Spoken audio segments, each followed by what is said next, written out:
Antonio Mujica and his partner Alfredo Anzola received a small business loan from the Venezuelan government only months before the recall election.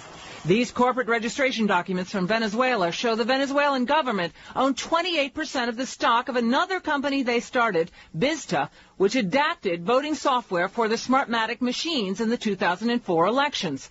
The same document shows a Chavez government minister, Omar Montillo, was on the board of directors. The Chavez government gave Bizta, Smartmatic, and another company a $91 million contract to run voting machines for the 2004 election.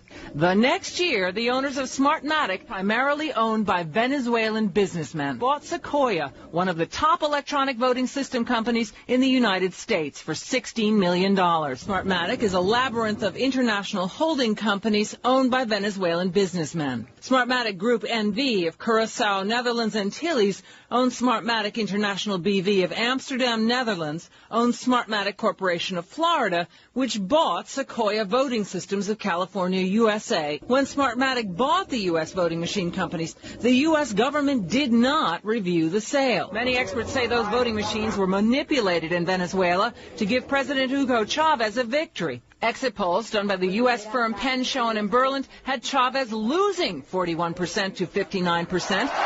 But the next day, Chavez declared victory, reversing the score, saying he won 59% of the vote. Everything was computed in the favor of the government.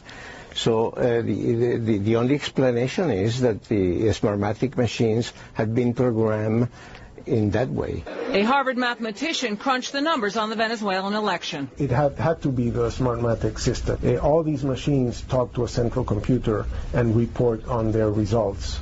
And in that mechanism, as they communicate with the central machine can report anything. Smartmatic is technically based in Boca Raton, Florida, but the president of the company, Jack Blaine, testified to the Chicago City Council.